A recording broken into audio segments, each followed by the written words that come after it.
அனைவருக்கும் வணக்கம். 10/10/1982 ஒரு தாய் தன் மகனுக்கு எழுதுகிற கடிதம். அன்புள்ள பாபுவுக்கு அப்படின்னு அந்த கடிதம் தொடங்குகிறது.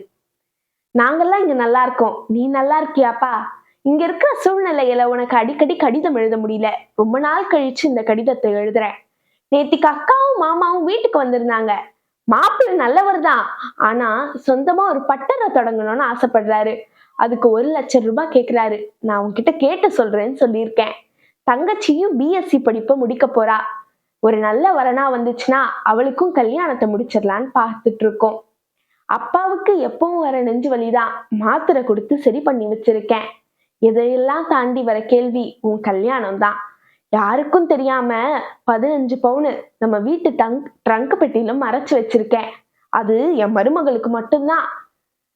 சரி, இதையும் தாண்டி நிறைய விஷயங்கள் உன்கிட்ட சொல்லணும். ஆனா எல்லாத்தையும் இந்த கடிதத்துல சொல்லிவிட முடியாதல்லவா? நீ எப்போ நேர்ல வர அப்படின்னு அந்த கடிதம் முடியுது. ஆனா அதை படிக்கும்போது அந்த மகனுக்கு தெரியாது இதுதான் தன் தாய் எழுதுகிற கடைசி கடிதம் என்று. எப்பொழுதுமே ஒரு தாய் சுயநலமற்றவள். தன்னை சுத்தி இருக்கிறவங்களுக்கு என்ன தேவைன்னு யோசிச்சு கேட்பாளே தவிர தனக்காக எதையும் கேட்க மாட்டாள். எப்போதுமே அன்னையர் தினத்தை கொண்டாடுகிறோம். ஒவ்வொரு நாளும் தன்னை பெற்ற அன்னையை கொண்டாடுகிறோமா என்பதுதான் முக்கியம். தன்னை பெற்ற அன்னையை கொண்டாடுங்கள். அவர்களை போற்றி வாழ்த்துங்கள்.